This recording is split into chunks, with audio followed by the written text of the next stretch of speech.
before we wrap the show today, I want to dive into what we refer to as the Whissel Widget of the Week. This is something we utilize in our business. It saves us time, makes us more money, or just helps us have a little bit more fun.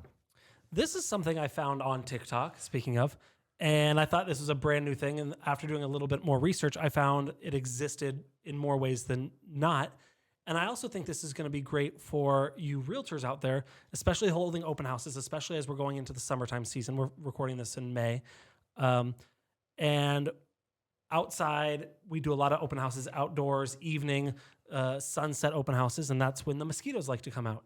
And if you're in an area, especially if an area around a lot of standing water, that's where the mosquitoes lay their eggs, you get a lot of mosquitoes. Well, I found out from TikTok about these things called Mosquito Dunks. They look like about the size of a silver dollar, and they're kind of like a little donut. And there's this, it's basically a bacteria that you put into standing water, and it gets released and kills mosquito larvae before they hatch. I don't know if it's the eggs, it's larvae, it's something. It kills mosquitoes before they hatch. And it's supposed to work really well. It's supposed to be, you're able to use it in plants, in even like animal troughs, they've said.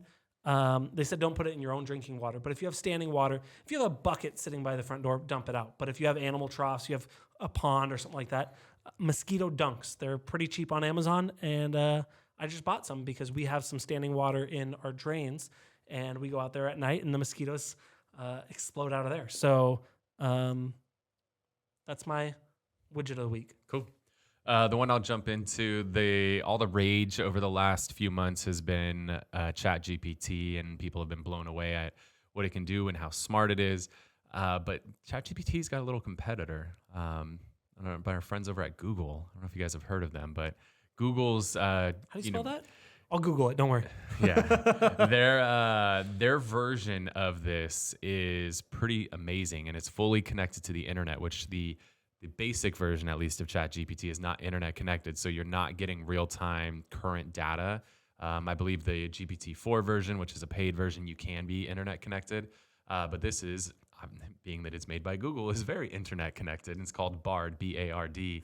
So you go to bard.google.com, and it is very, very similar to ChatGPT, but you can get a lot more real-time current data, and the prompting is pretty amazing. And so if you're looking for something that can be a little more timely and more relevant, I've really become a fan of Bard lately. Do they have a mobile app? It's just web-based, cool. Just like ChatGPT is. My widget next week is going to be something else. Cool, guys. Well, hopefully you got a lot of value out of the show today. Again, I'm Kyle Whissel with eXp Realty here in San Diego. And I'm Bryan Kochi. We'll see you next week. Wait. Before you leave, I want to share some more tips and tricks that we're using in our business to take it to that next level. Just click right here. And don't forget to subscribe. Click right here.